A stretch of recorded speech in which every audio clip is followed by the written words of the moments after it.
Mais vous avez connu plusieurs controverses quand même. Là. Un bras de fer avec les syndicats d'employés municipaux, on y revient, votre relation avec les syndicats sur leur caisse de retraite, un long conflit qui engendre du vandalisme à votre domicile. Ouais. Qu'est-ce qui s'est passé, Régis? On a oublié ça quand même. Oh, les voitures endommagées. Chez vous? Oui, c'est ça. Il fait livrer des toilettes chimiques sur le terrain, etc. T'sais.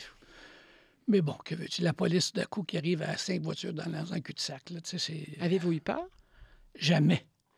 Non. Le problème, c'est que la peur, je connais pas beaucoup la peur. Je suis un petit peu... C'est un problème. Vous dites le problème. Vous n'avez pas eu assez peur. Parce qu'il y a eu des poursuites judiciaires de part et d'autre. Là. Ça vous est arrivé de poursuivre? Vous avez été poursuivi? Ah, la blague des autres, c'était, bon, est-ce que quelqu'un est passé? On est vendredi.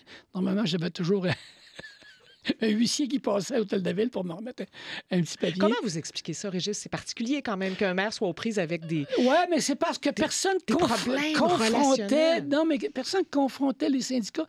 Et j'ai jamais été anti-syndicaliste. C'est parce que le citoyen n'était plus capable de payer. Là. Quand tu payes 100 des déficits des fonds de pension des employés municipaux, alors que tes payeurs de taxes n'ont pas de fonds de pension, tu peux plus laisser faire ça. Moi, je me suis battu pour leurs citoyens moins riches, qui avaient moins d'argent dans ses poches. Évidemment, les syndicats ont fait un très bel job.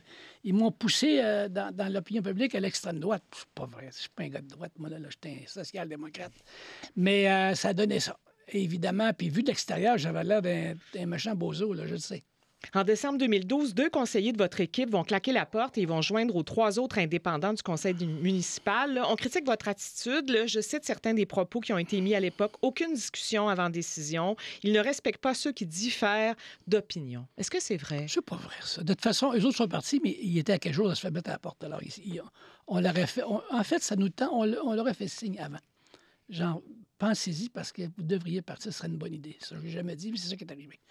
Bon, alors, écoute... On vous a quand même appelé le Napoléon de Québec à une ben certaine oui, époque. mais c'est parce que je suis pas grand, qu'est-ce que je te dis? Pas que. Vous aviez un style, quoi? Peut-être un peu. Péremptoire, autoritaire. Peut-être, c'est possible. Le chef était autoritaire, quand même. Un peu baveux, oui. Oui, pourquoi? Parce que c'est comme ça. C'est comme ça. Puis moi, je voulais avancer, je voulais que ça marche. Tu sais, le problème dans notre société, c'est qu'on consulte. Mais quand on consulte, les gens que tu consultes sont certains que tu vas faire exactement ce qu'ils disent. Non, alors, on vous consulte, on écoute, après ça, on va prendre des décisions. Vous n'êtes pas content? Présentez-vous aux élections, puis dites aux gens, si vous n'êtes pas content de moi, élisez-en un autre, c'est pas plus compliqué. Moi, je ne me cassais pas la tête avec ça. Vous n'êtes pas content, mais trouvez-en un autre. Parce que je voulais que ça marche, je voulais que ça avance, je voulais qu'on règle les dossiers. Et ben voilà. Ça piétinait, à votre avis? Hein? Ça piétinait? En politique, ça piétine toujours.